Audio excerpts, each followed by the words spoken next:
بسم الله الرحمن الرحيم.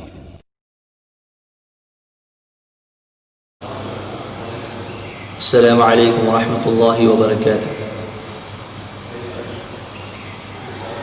بسم الله والحمد لله والصلاة والسلام على رسول الله وبعد. أعوذ بالله السميع العليم من الشيطان الرجيم. واتبعوا ما تتلو الشياطين على ملك سليمان وما كفر سليمان ولكن الشياطين كفروا يعلمون الناس السحر وما أنزل على الملكين ببابل هاروت وماروت وما يعلمان من أحد حتى يقولا إنما نحن فتنة فلا تكفر. محترم حاضرین، گزشتہ درس میں آپ کے سامنے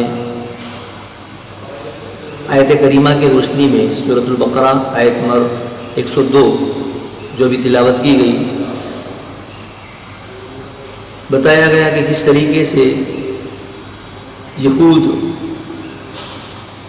انبیاء کرام پر بہتان تراشی، الزام تراشی میں حد سے بڑے ہوئے تھے. سلیمان علیہ السلام کا تذکرہ یہاں پر کیا گیا. سلیمان علیہ السلام جنہوں نے جادو اور جادو کے سلسلے میں جو کتابیں تھیں، جو علم تھا، ان تمام کو جمع کر کے اپنی کرسی کے نیچے، اپنے تخت کے نیچے اسے دفن کرا دیا تھا تاکہ لوگ اس علم کا استعمال نہ کرے، کفر کی طرف نہ جائے، کیونکہ یہ جادو، یہ کفر ہے. لیکن انہوں نے لوگوں کے اندر اس بات کو مشہور کر دیا کہ سلیمان علیہ السلام خود ایک جادوگر تھے اور جادو کے زور پر ہی وہ حکومت کیا کرتے تھے. فرشتے جو جن تھے، جن ان کے جو تابع تھے، وہ جادو کے زور پر تھے. یہی کہ ہواؤں کو جو اللہ تبارک تعالیٰ نے ان کے لیے مسخر کر دیا تھا، یہی کہ پرندوں سے وہ جو بات کرتے تھے، یہ مختلف معجزات جو اللہ تبارک تعالیٰ نے انہیں عطا فرمائے تھے، یہ سب کے سب معجزہ نہیں ہے بلکہ جادو ہے. اور اس کا تذکرہ کل کے درس میں بھی کیا گیا. تو جادو یہ انتہائی خطرناک چیز ہے اور لوگ جو جادوگر تھے وہ لوگوں کو ڈراتے تھے. اللہ تبارک تعالیٰ نے 2 فرشتوں کو بھیجا تاکہ لوگوں کے اندر جو جادو کا خوف ہے، جو ڈر ہے، کہ انسان جس کو چاہے جادو کے زور پر نقصان پہنچا دے، جس کو چاہے تکلیف میں مبتلا کر دے اور اپنی مرضی سے وہ ایسا کرے. یہ جو ڈر کا ماحول، جو خوف تھا، اور جادو اور معجزے میں جو فرق ہے اس کو بتانے کے لیے اللہ تبارک تعالیٰ نے 2 فرشتوں کو بھیجا. فرشتے جس کا تذکرہ اللہ رب العزت نے خود آیت کریمہ میں کیا، وَمَا أُنزِلَ عَلَى الْمَلَكَيْنِ بِبَابِلَ هَارُوتَ وَمَارُوتَ. شہر بابل میں جو کہ عراق میں واقع ہیں، 2 فرشتوں کو، جن میں سے ایک کا نام ہاروت ہے اور دوسرے کا نام ماروت، اللہ تبارک تعالیٰ نے بھیجا جو انہیں جادو سکھاتے تھے. جادو سکھاتے تھے اور یہ بطور ابتلا اور آزمائش کے تھے. اللہ تبارک تعالیٰ انہیں آزمانا چاہتا تھا یہودیوں کو، اور وہ پہلے ہی سے واضح کر دیتے تھے جو بھی ان کے پاس سیکھنے کے لیے آتا تھا کہ انما نحن فتنة فلا تکفر، ہم تمہارے لیے بطور آزمائش کے بھیجے گئے ہیں، لہٰذا تم کفر مت کرو. یہ جادو سیکھنا یہ کفریہ عمل ہے، تم ایسا مت کرو، مت سیکھو. یہ معلوم ہونے کے باوجود کہ یہ کفر کا عمل ہے، یہود باز نہیں آئے اور وہ لوگ اسے سیکھتے تھے. اور سیکھنے کا مقصد فَيَتَعَلَّمُونَ مَا يَضُرُّهُمْ وَلَا يَنفَعُهُمْ. اور فرمایا کہ يُفَرِّقُونَ بَيْنَ الْمَرْءِ وَزَوْجِهِ وَمَا هُمْ بِضَارِّينَ مِنْ أَحَدٍ إِلَّا بِإِذْنِ اللَّهِ. میاں بیوی کو جدا کرنا چاہتے تھے دونوں کو الگ کروانا چاہتے تھے. تو یہاں پر ان کی اخلاقی گراوٹ کا اندازہ لگایا جا سکتا ہے کہ کس قدر وہ لوگ لوگوں کے اندر نفرت ڈالنے میں، اور خاص طور پر میاں بیوی جو شادی کے بعد مرد اور عورت کا جو رشتہ ہوتا ہے، جس کے تعلق سے اللہ رب العزت نے فرمایا وَجَعَلَ بَيْنَكُمْ مَوَدَّةً وَرَحْمَةً، محبت اور مودت، پیار، الفت جو اللہ تبارک تعالیٰ نے دونوں کو ایک دوسرے کے دلوں میں، شادی کے بعد ایک دوسرے کے دلوں میں اللہ رب العزت جو محبت ڈالتا ہے، جادو کے ذریعے سے وہ اس محبت کو نفرت میں بدلنا چاہتے ہیں. انتہائی خطرناک ہے، انتہائی گراوٹ، اخلاقی انحطاط کا اور اخلاقی گراوٹ اور گندی سوچ کا یہ نتیجہ ہے.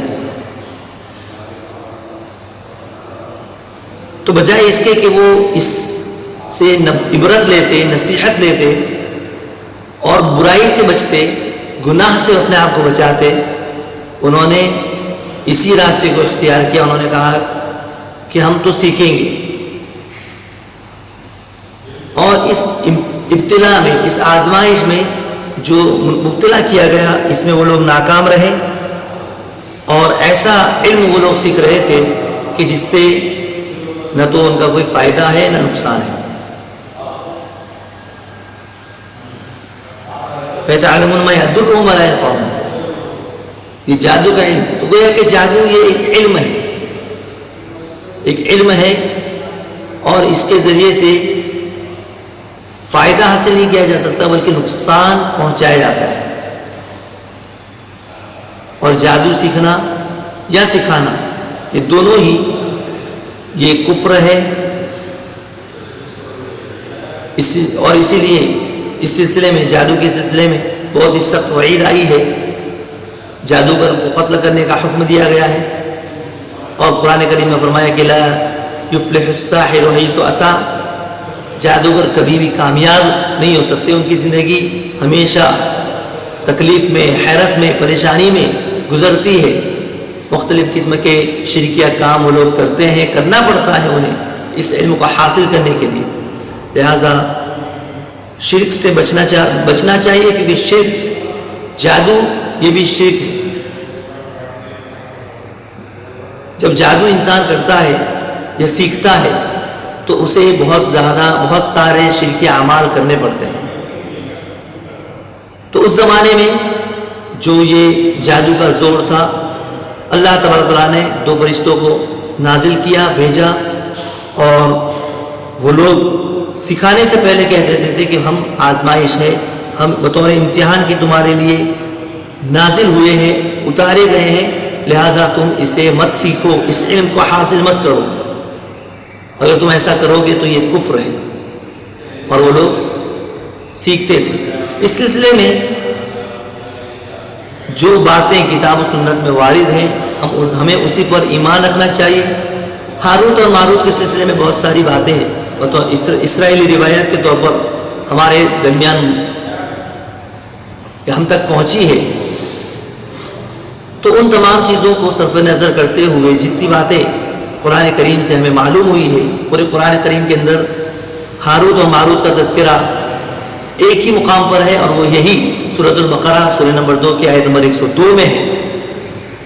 لہذا وہ سب باتیں جو بتائی جاتی ہے کہ یہ فرشتے نہیں تھے، اور یہ کہ ایک عورت کے عشق میں یہ لوگ پڑ گئے، بعد میں اللہ رب العزت نے انہیں سزا دی، کسی کنویں کے اوپر یہ لوگ الٹے لٹک رہے ہیں، قیامت تک اسی طرح لٹکتے رہیں گے، اور وہ جو عورت تھی وہ آسمان پر جا کر کے ستارہ بن گئی. اس طرح کی جو باتیں ہیں اس پر ایمان لانا یا اسے نہ ماننا، اس کے پیچھے نہ پڑنا ہی بہتر ہے.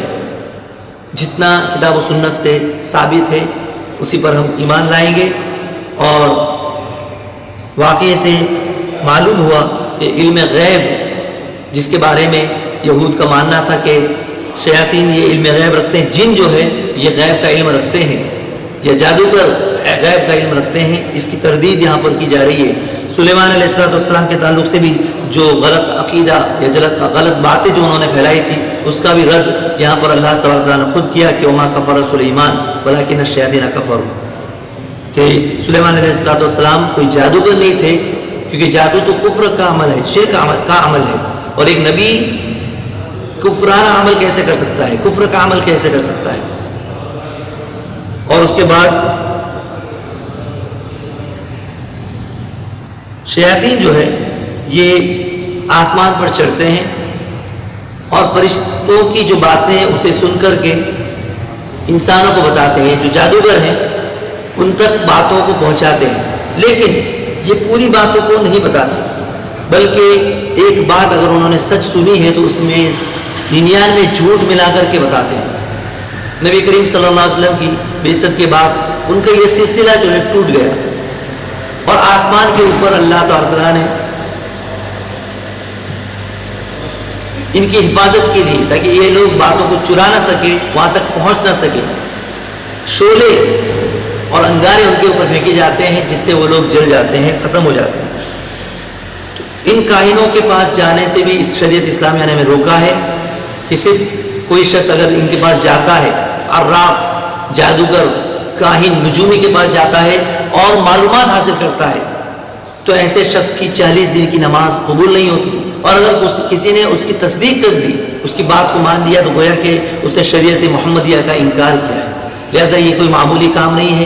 آج کے زمانے میں بھی اس طرح کے شعبدہ باز اور نجومی جادو کرنے والے پھیلے ہوئے ہیں، اور معمولی باتوں میں اگر بیوی کی بات شوہر نہیں مانتا تو جادوگروں کے پاس چلے جاتے ہیں تاکہ شوہر کو اپنے قبضے میں کر لے، یا یہ کہ ساس اپنی بہو کو اپنے قبضے میں کرنے کے لیے اس کے اوپر جادو کراتی ہے، سسرال والے اپنے داماد کے اوپر کراتے ہیں۔ یہ تمام کے تمام شرکی عمل ہے، اور اس سے ہمیں بچنا چاہیے، کیونکہ یہ کوئی معمولی گناہ نہیں ہے، کبیرہ گناہ ہے، بہت ہی بڑا گناہ ہے، جس کے ذریعے سے ہم اپنی اپنی آخرت کو برباد کر رہے ہیں۔ اللہ سے دعا ہے کہ اللہ رب العزت اس طرح کے شرکیہ اور کفریہ عمل سے ہماری حفاظت فرمائے، جادوگروں سے اور اس کے شر سے ہماری حفاظت فرمائے۔ آمین۔ وما علینا الا البلاغ المبین۔ السلام علیکم ورحمۃ اللہ وبرکاتہ۔